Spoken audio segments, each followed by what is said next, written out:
Hello students, welcome to our channel Kiran Singh maths Pathshala. I am your maths teacher Kiran Singh. बच्चों, आज के video में हम लोग चैप्टर 4 ये आपका डायरेक्ट एंड इनवर्स वेरिएशन है, इसके बीटी क्वेश्चंस को सॉल्व कर रहे हैं। हमारे पास क्वेश्चन नंबर 2 है। इसमें बोल रहा है determine from the values of x and y given below whether they vary directly, inversely और in neither of these ways. आपको इंट्रोडक्शन पार्ट में बताया गया था डायरेक्ट वेरिएशन क्या होता है, इनवर्स वेरिएशन क्या होता है। तो ये जो हमारे पास जो वैल्यूज दी हुई एक्स एंड वाई, इनको देख करके आपको बताना है कि ये डायरेक्ट वेरिएशन में या फिर इनवर्स वेरिएशन में। तो ये बनाने के पहले आपको एक चीज़ याद रखना है कि डायरेक्ट वेरिएशन की कंडीशन में क्या होता है, इनवर्स वेरिएशन की कंडीशन में क्या होता है।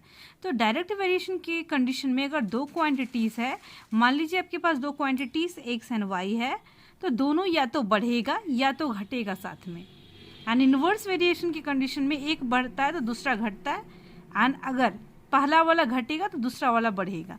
ये हमारा इनवर्स वेरिएशन होता है।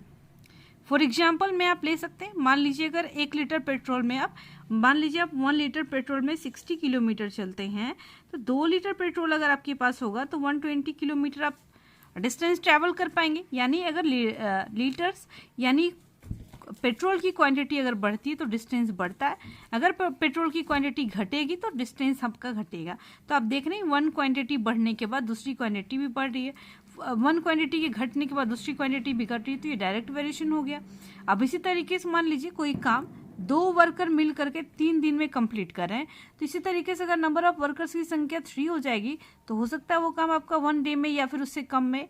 ये मैं एग्जाम्पल के थ्रू आपको समझाने की कोशिश कर रही हूँ। ये आपका इनवर्स वेरिएशन का कंडीशन होगा। तो आप फर्स्ट वाले क्वेश्चन को अब देखें।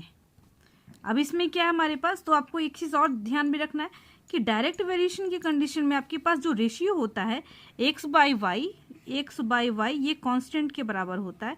कांस्टेंट की फॉर कांस्टेंट, यानी इसकी वैल्यू हमेशा क्या होती है, जो बढ़ने का जो रेशियो होगा या घटने का रेशियो होगा वो फिक्स होगा। एंड इनवर्स वेरिएशन की कंडीशन में x into y equal to k होगा। एक्स एंड वाई आपके पास दो डिफरेंट क्वांटिटीज होगी। ये आपको ये दो कंडीशन आपको याद रखना, ये डायरेक्ट वेरिएशन, ये इनवर्स वेरिएशन को। तो आप यहाँ पर देखें, हमारे पास एक्स एंड वाई है। अब देखें 12 को अगर 9 से मल्टीप्लाई करते हैं, आप देख लें, हम लोग देखते हैं, या फिर आप रेशियो देख सकते हैं या फिर प्रोडक्ट देख सकते हैं, कोई भी एक चीज़ें देख सकते हैं।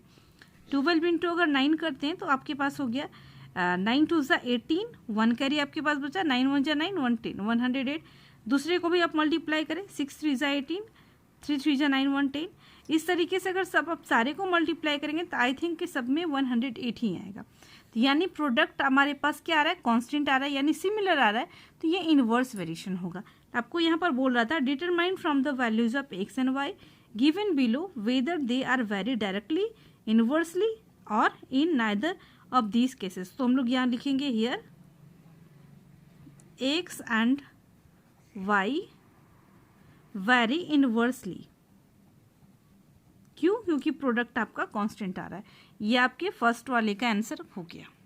अब नेक्स्ट वाले में हम आप देखें, अब यहाँ पर देखें 4 2 ज़ा 8 होगा, 8 2 ज़ा 16 और 8 मीन्स 160, इस प्लेस पे 300, यानी ये प्रोडक्ट तो इक्वल नहीं आ रहा है। अब आप रेशियो देखें, 4/2 2 आएगा, 20/8 ये तो डेसिमल में आ जाएगा, यानी इसमें रेशियो भी इक्वल नहीं है, प्रोडक्ट भी इक्वल नहीं है। तो यहाँ पर ये ना आपका डायरेक्ट वेरिएशन होगा ना इनवर्स वेरिएशन होगा। तो हम लोग यहाँ पर लिखेंगे here x and y are neither in direct nor in inverse. ना ये डायरेक्ट वेरिएशन में है ना ये इनवर्स वेरिएशन में। यहाँ पे आपको लिखा गया है here x and y are neither in direct nor in inverse. आप चाहें तो वेरिएशन भी लिख सकते हैं, इनवर्स वेरिएशन है, ये दोनों में से किसी भी कंडीशन को फुलफिल नहीं कर पा रहा है, इसलिए ये दोनों में से कुछ भी नहीं होगा। अब आप थर्ड वाले को देखें, इसमें देखें आपके पास है 2/10, यानी अगर मल्टीप्लाई करेंगे 20 एंड अगर इसको मल्टीप्लाई करेंगे तो अलग वैल्यू आएगी। इट मीन्स कि ये सिमिलर नहीं आ रहा प्रोडक्ट, बट रेशियो हम लोग फाइंड करते हैं। 2/10 आपके पास आ गया 1/5। फिर उसके बाद देखिए 9/45, 9 1 जा 9, 9 5 जा 45, 1/5। अब देखिए 7 1 जा 7, 7 5 जा 35, 1/5 इसमें भी आएगा। 4 1 जा 4, 4 5 जा 20, इट मीन्स 1/5। 3 1 जा 3, 3 5 जा 15, इट मीन्स हमेशा जो आपका रेशियो है वो सिमिलर आ रहा है, तो यहाँ पर ये डायरेक्ट वेरिएशन की कंडीशन को फुलफिल कर रहा है। यहाँ पर लिखेंगे here x and y vary directly. ये किस तरीके से वेरी कर रहा है? डायरेक्टली आपका वेरी कर रहा है। इस तरीके से आपका बीटी का क्वेश्चन नंबर 2 कंप्लीट हो जाता है। अब आपके पास बीटी का क्वेश्चन नंबर 3 है। इसमें आप देखें, इसमें बोल रहा है if x and y vary inversely, it means इसमें इनवर्स वेरिएशन ये पहले ही आपको क्लियर कर चुका है क्वेश्चन में। And x equal to 25 when y equal to 3, तो find y when x equal to 15। आप देखें तो इसमें आपको पता है कि इनवर्स वेरिएशन की कंडीशन में प्रोडक्ट जो होता है हमेशा कांस्टेंट होता है, तो आप टेबल बना करके भी बना सकते हैं ये क्वेश्चन, या डायरेक्टली भी बना सकते हैं। मैं आपको टेबल बना करके ही विथ प्रोसेस आपको बता रही हूँ। ये आप देखें, आपके पास 2 वेरिएबल्स हैं एक्स एंड वाई। आप देखें यहाँ पर बोल रहा है एक्स की वैल्यू जब 25 है व्हेन वाई इक्वल टू 3, इस कंडीशन में वाई की वैल्यू 3 है। फाइंड वाई 1, इट मीन्स कि वाई की वैल्यू आपको फाइंड आउट करनी है किस कंडीशन में? जब एक्स की वैल्यू 15 है। तो आप देख रहे हैं इनवर्स वेरिएशन में ये आपके पास है, लिखेंगे since it is in inverse variation. Inverse variation मैं इसी प्लेस पे आपको बता रही हूँ। देयरफॉर इनवर्स वेरिएशन में प्रोडक्ट हमेशा इक्वल होता है। It means 25 into 3, it means x into y जो होगा वो नेक्स्ट एक्स इंटू वाई के बराबर होगा, क्योंकि प्रोडक्ट हमेशा इक्वल होता है, कांस्टेंट होता है। 15 इंटू क्वेश्चन मार्क, हमारे पास क्वेश्चन मार्क के प्लेस पे वाई पुट करते हैं। अब आप देखें 3 1 जा 3, 3 5 जा 15, 5 1 जा 5, 5 5 जा 25। देयरफॉर वाई की वैल्यू आपके पास आ गई 5। ये आपका रिक्वायर्ड आंसर होगा। आपको y की ही वैल्यू फाइंड आउट करने के लिए बोला गया था। आप चाहें तो फिर से चेक कर सकते हैं। देखें 25 3 जा 75 होगा एंड 15 5 जा 75। आप देख रहे हैं ये इनवर्स वेरिएशन की कंडीशन को फुलफिल कर रहा है। इस तरीके से आपका बीटी का क्वेश्चन नंबर 3 भी कंप्लीट हो जाता है। अब हमारे पास क्वेश्चन नंबर 4 है। इसमें बोल रहा है if x and y vary inversely, इसमें भी इनवर्स वेरिएशन है। When y equal to 45, find x when constant of variation is 9।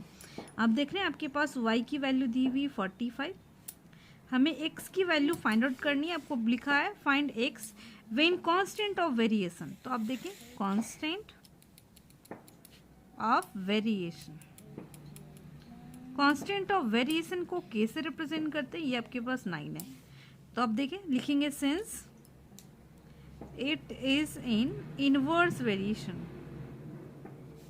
inverse variation, inverse variation की कंडीशन में अभी जस्ट आपको क्वेश्चन नंबर 2 में समझाया गया था कि इनवर्स वेरिएशन की कंडीशन में प्रोडक्ट हमेशा कांस्टेंट के बराबर होता है, कांस्टेंट होता है। तो हम लोग लिखेंगे therefore x into y equal to k. अब देखें x की वैल्यू फाइंड करनी है, तो इसको x को एज इट इज ऐसे ही छोड़ देंगे, y के प्लेस पे 45 पुट करेंगे and k constant of variation हमारा 9 है। This implies x equal to 9। 45 आपका मल्टीप्लाई में है, अगर ये लेफ्ट हैंड साइड से राइट हैंड साइड जाता है तो ये मल्टीप्लाई डिवाइड में कन्वर्ट हो जाएगा। 9 1 जा 9, 9 5 जा 45। दिस इम्प्लाइज x की वैल्यू हो गई 1/5। आपको x की वैल्यू फाइंड आउट करने के लिए बोला गया था क्वेश्चन में। इस तरीके से आपका बीटी का क्वेश्चन नंबर 4 भी कंप्लीट हो जाता है। अब हमारे पास क्वेश्चन नंबर 5 है। इसमें बोल रहा है oranges cost ₹54 for 3 dozens in the super market, यानी 3 दर्जन ऑरेंज का कॉस्ट 54 रुपीज़ दिया हुआ है। तो what is the cost of 8 oranges, तो 8 ऑरेंजेस का कॉस्ट कितना होगा? तो आप देखिए अगर नंबर ऑफ ऑरेंजेस की संख्या इंक्रीज होती है तो हमारे पास कॉस्ट है वो भी इंक्रीज होगा, अगर ऑरेंजेस की संख्या डिक्रीज होगी तो कॉस्ट भी कम लगेगा। तो ये हमारे पास डायरेक्ट वेरिएशन का क्वेश्चन है। तो सबसे पहले मैं इसका टेबल आपको बना करके दिखा रही हूँ।